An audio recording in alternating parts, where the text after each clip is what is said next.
प्रिय मित्रों, प्रभु यीशु मसीह के मधुर नाम में आप सबको बहुत बहुत शुभकामनाएं। और आज थोड़ा सा हम उन विषयों को देखना चाहते हैं। जैसे दुनिया में बीमारियां और ये बुराइयां तो बहुत फैल रही हैं। अब ये जो बुराइयां हैं ना, हमारे पास टाइम नहीं होता कि हम देखें कि किस तरीके से इन बुराइयों से हम छुटकारा पा सकते हैं। और बहुत सी बातें हमारे सामने भी आती हैं और हमें चाहिए कि हम इन सब बातों को देखें, सोचें, समझें। तो चलिए आज देखते हैं कि बुराइयों की जड़ क्या है। बाइबल में भी बहुत सी बातें बताई गई हैं, लेकिन यहाँ पर सिर्फ एक ही है। तो मैं चाहूँगा कि हम एक पद पढ़ लें, पहला तीमुथियुस 6 और उसकी 10वीं आयत। वहाँ पर आपको थोड़ा सा एक आइडिया मिलेगा। पढ़िएगा। क्योंकि रुपए का लोभ सब प्रकार की बुराइयों की जड़ है, जिसे प्राप्त करने का प्रयत्न करते हुए बहुतों ने विश्वास से भटककर अपने आप को नाना प्रकार की दुखों से छलनी बना लिया है। बाइबल ये नहीं बता रही कि रुपया बुरा है। बाइबल क्या कह रही है ना?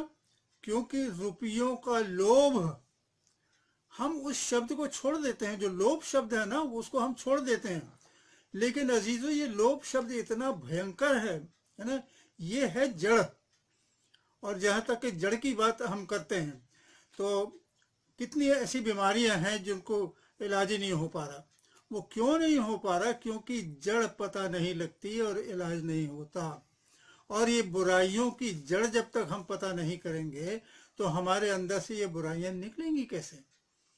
इसलिए ज़रूरी है कि हम देखें। और अभी हम इसी में देख रहे हैं, रुपये का लोभ सब प्रकार की बुराई की जड़ है। ये लोभ जो है ना, बहुत खतरनाक है। और इस लोभ के बारे में थोड़ा सा और जल्दी जल्दी हम देखना चाहेंगे कि एक पद और मैं देखना चाहता हूँ, मरकुस 4 और उसकी 19वीं आयत। और संसार की चिंता और धन का धोखा और अन्य वस्तुओं का लोभ उनमें समाकर वचन को दबा देता है और वो निष्फल रह जाता है। देखिए, लिस्ट आ गई है सामने। संसार की चिंता, लोभ, ये वो सारी चीजें हैं। तो इसको जरा ध्यान दीजिएगा कि ये लोभ जो है ना, ये भी एक है। और सब प्रकार का जो है लोभ, लोभ की वैरायटीज हैं, बहुत सी वैरायटीज हैं। लेकिन हम जानना नहीं चाहते ना। लेकिन हम जानेंगे तो पता लगेगा कि लोभ की वैरायटीज कितनी और भी आगे हमारे सामने आ जाती हैं। और इसीलिए ये लोभ और पता क्या करता है ना? इसका थोड़ा सा मैं पढ़ना चाहूँगा। इसमें लूका 8, 11, 12, 13 थोड़ा सा जल्दी से पढ़ देंगे तो उसमें थोड़ा सा क्लैरिफिकेशन होगा। दृष्टांत का अर्थ यह है, बीज परमेश्वर का वचन है। मार्ग के किनारे के वह हैं जिन्होंने सुना, तब शैतान आकर उनके मन में से वचन उठा ले जाता है कि कहीं ऐसा ना हो कि वह विश्वास करके उद्धार पाएं। हाँ, यानी वचन को, ये लोभ है ना, अभी आगे आपको और क्लैरिफिकेशन हो जाएगा कि ये लोभ जो है मन में समा जाता है। मन में समाने का मतलब है जाके वो बैठ गया। और जब बैठ जाएगा तो कुछ तो करेगा। ये लोभ है ना, आगे चल के हम देखेंगे कि वो करता क्या है। लोभ, लोभ इतना खतरनाक है कि वो मन में समा जाता है। और लिखा है कि वचन को दबा देता है। और न सिर्फ दबा देता है, लेकिन फिर शैतान भी आके उसको उठा के ले जाता है। क्यों? क्योंकि जिससे लोग विश्वास करके उद्धार ना पाए। है ना खतरनाक? शारीरिक और आत्मिक रूप से भी, दोनों तरफ से अगर देखते हैं तो ये तो बड़ा खतरनाक है। अभी और आगे देखिएगा। ये, इसको हम यूं समझ लें कि ये एक बीज की तरह है। और अगर आप एक बीज को लेंगे तो और उसमें अगर ध्यान देंगे तो उसमें 3 चीजें पाई जाती हैं। बीज के अंदर सामर्थ्य है, बीज के अंदर लाइफ है, और बीज के अंदर प्रोडक्टिविटी है। अब जैसे आपने गमले में लगाया, 3-4 दिन रुके, जो भी है समय होता है, उसके बाद वो धरती को फोड़ देता है क्योंकि उसमें शक्ति है। और उसके बाद और आगे बढ़ता है वो, है ना? ग्रोथ उसके अंदर होती है, और बढ़ने के बाद फिर फूल देता है, फल देता है, जो भी है, बीज में शक्ति है। और अजीजों, ये लोभ जो है वो परमेश्वर के वचन को दबाता है, तिरस्कार करता है। और इस तरीके से अगर हम देखेंगे तो ये हमारे लिए बड़ा खतरनाक वो है। और आगे चल के देखते हैं और क्या क्या लोभ करता है, ठीक है ना। ये हमने मरकुस 4:19 में तो देख लिया है ना। मन में समा जाता है, बैठेगा, और जब भी बैठेगा ना तो बड़ा होगा। जैसे पेड़ है, पेड़ जब बड़ा हो जाता है तब कितना होता है, हमारे हृदय की भूमि में वो जम गया है। इसीलिए ज़रूरी है कि उसको सोचें, समझें, देखें उसका करना क्या है। चलिए, और वो क्या करता है और भी देखते हैं हम। रिपीटेशन तो हो गया है हमारा, लूका 8:11 में हमने पढ़ लिया, और लूका 8:12-13 भी हमने देख लिया। अब तीसरी बात हम देख रहे हैं मत्ती 7:22 और 23 में, जरा देखिएगा। उस दिन बहुत से लोग मुझसे कहेंगे, हे प्रभु, क्या हमने तेरे नाम से भविष्यवाणी नहीं की, और तेरे नाम से दुष्ट आत्मा को नहीं निकाला, और तेरे नाम से बहुत से आश्चर्य कर्म नहीं किए?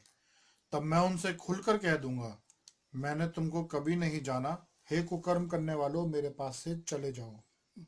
यहाँ पर ना जब न्याय का सामना होगा और जब वो वचन चला जाता है चलने के बाद, तब उसके बाद जो हमारी हालत होती है ना, वो हमको नज़र आती है। यहाँ पर दूसरी बात ये है, एक और बात है कि मनुष्य को अशुद्ध करता है। वो मनुष्यों को क्या करता है, अशुद्ध कर देता है। और जब वो मनुष्य को अशुद्ध करता है तो ये हमें तो मिलकर मरकुस में 7 और उसकी 22वीं आयत में मिलेगा। वहाँ पर बड़ा सुंदर लिखा हुआ है, पूरी एक लिस्ट दी है, सारी चीज़ें, हत्या, व्यभिचार, चोरी, चकारी, सारी बातें हैं जो है। और ये सारी चीज़ें हमारे अंदर से जब निकलती हैं तो वो मनुष्य को अशुद्ध करती हैं। और मनुष्य को अगर अशुद्ध कर दिया तो फिर वो शुद्ध होकर जाएगा कैसे? स्वर्ग में जाने के लिए, संसार में रहने के लिए मनुष्य को तो शुद्ध होना ही पड़ेगा। और अगर हम शुद्ध नहीं हैं तो हम किस तरीके से जा सकते हैं? और चलिए और आगे हम थोड़ा सा देखते हैं, भजन संहिता में चलते हैं, और उसकी 10वीं आयत की 3री आयत में अगर देखते हैं तो वहाँ बड़ी सुंदर बात लिखी है। क्योंकि दुष्ट अपनी अभिलाषा पर घमंड करता है, और लोभी परमेश्वर को त्याग देता है और उसका तिरस्कार करता है। क्या लिखा है? लोभी परमेश्वर को त्याग देता है। यानी लोभ इतना जबरदस्त है कि वो परमेश्वर से भी मनुष्य को दूर कर देता है, त्याग देता है। वो अपने लोभ में है, परमेश्वर को नहीं जानता, त्याग देता है, और उसका क्या करता है? तिरस्कार करता है। और तिरस्कार जब करेगा तो फिर परमेश्वर क्या तिरस्कार नहीं करेगा? परमेश्वर का वचन भी कहता है कि तुम मुझे लोगों के सामने मान लोगे तो मैं भी अपने पिता के सामने और स्वदूतों के सामने तुम्हें मान लूंगा। तिरस्कार करना बहुत ज़रूरी है। टू रिजेक्ट गॉड और to reject Christ is dangerous thing. हम इस संसार में इसलिए हैं कि परमेश्वर ने मुझे और आपको रखा है कि हम उसकी सेवा करें। उसने हमें मोल ले लिया है, हम उसके बन गए हैं, और हम अब विश्वासी हो गए हैं। और अगर इस तरीके से निगलेक्ट करेंगे तो बड़ी मुश्किल हो जाएगी। चलिए और एक बात को देखते हैं, ये करता क्या है।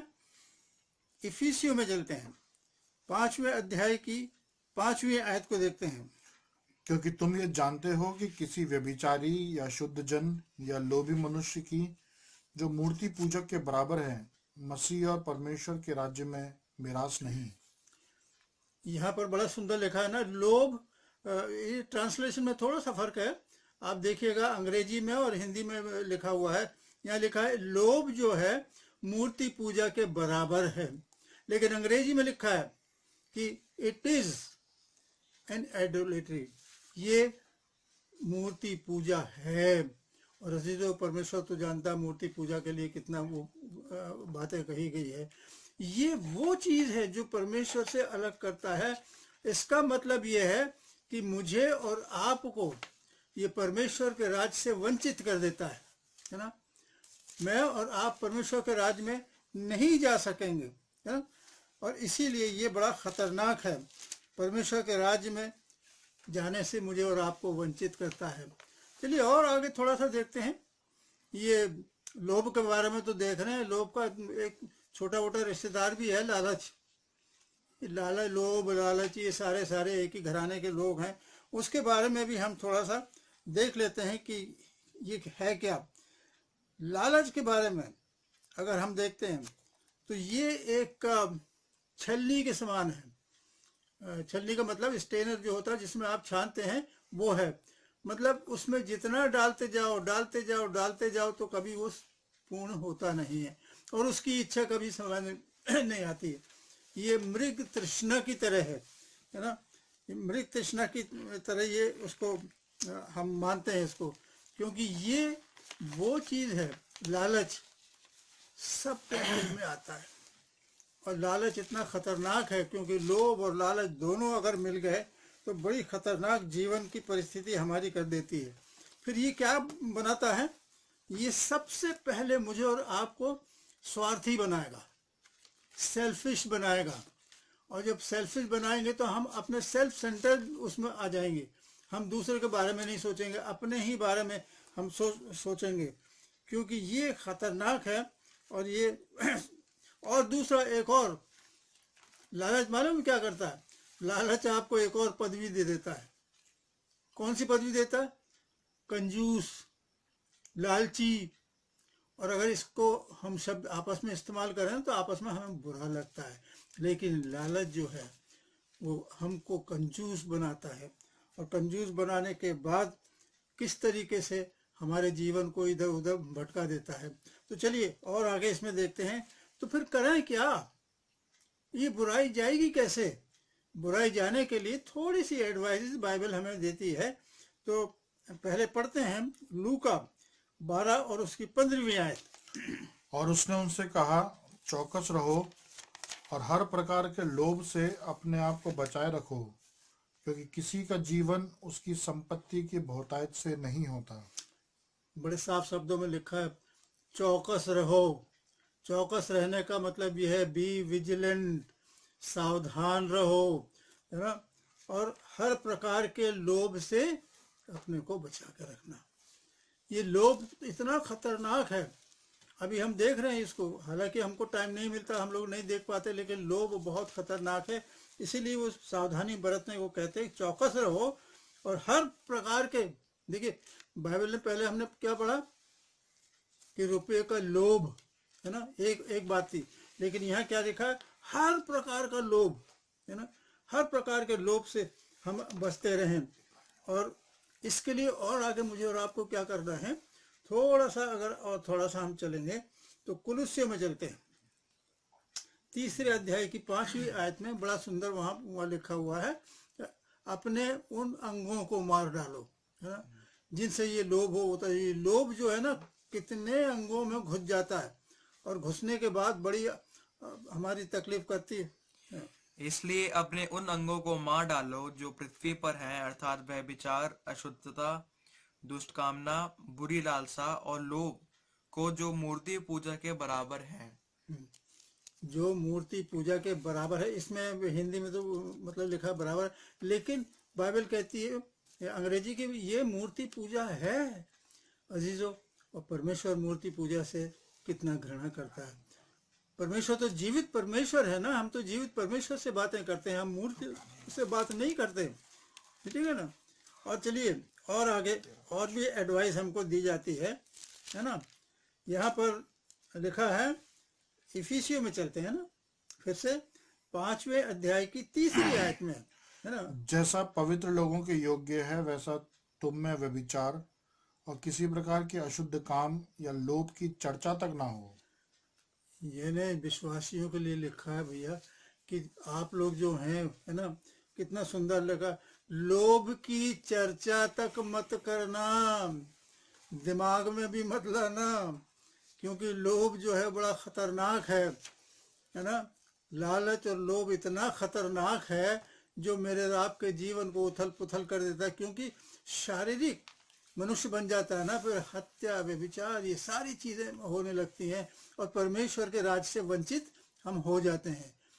हमको तो परमेश्वर के राज में जाना है, तो हमें तो सावधानी बरतनी पड़ेगी। और ये बुराई जो है वो इस प्रकार की है। चलिए और आगे एक पद को पढ़ लेते हैं, वो हमको मिलेगा। एडवाइस है इब्रानियों में 13 और उसकी 5वीं आयत में।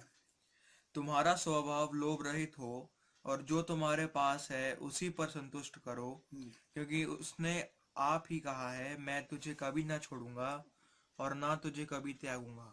तुम्हारा स्वभाव क्या हो? लोभ रहित हो।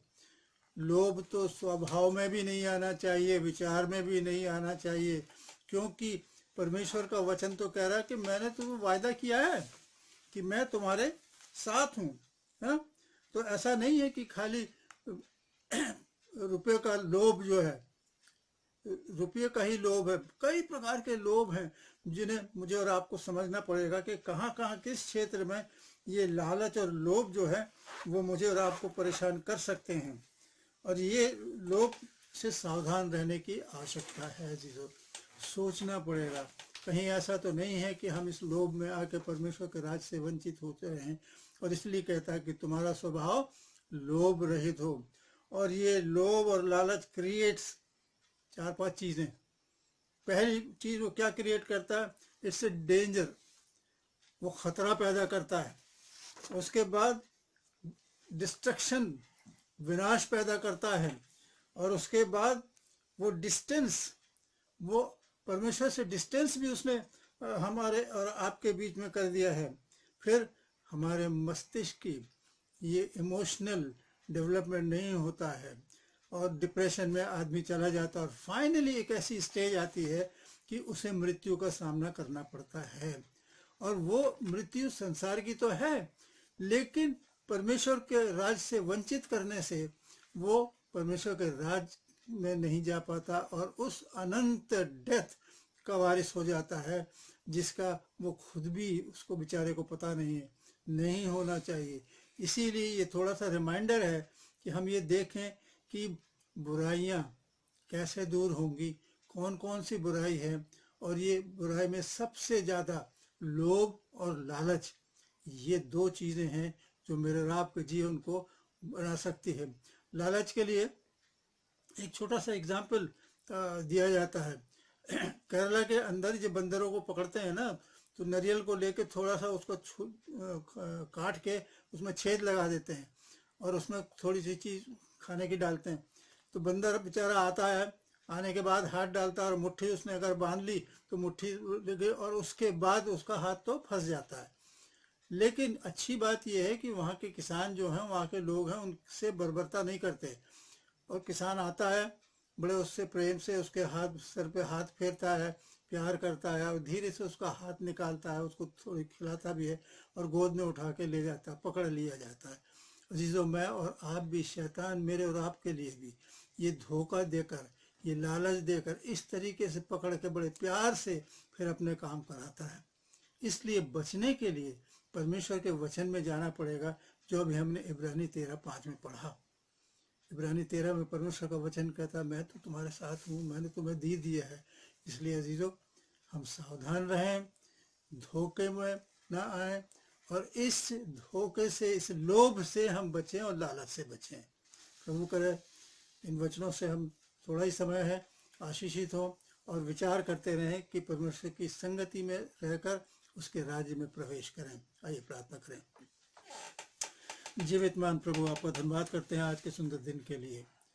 हम जानते हैं प्रभु जी कि हम बुराइयों से घिरे हुए हैं, और आप प्रभु जी अपने वचन के द्वारा हमें सिखाते हैं कि लोभ और लालच बहुत खतरनाक है प्रभु जी, जो आपके राज्य से वंचित भी करा देता है। और शैतान तो इसमें डालता है प्रभु जी हमारे हृदयों में, हम फंसते हैं। आपसे प्रार्थना है प्रभु जी, अपने वचन के अनुसार हमें बचाएं और हमें इस लायक करें कि हमारा स्वभाव लोभ रहित हो और हम आपके साथ साथ जीवन बिता सकें। प्रभु यीशु के नाम से मांगते हैं, आमीन। आमीन।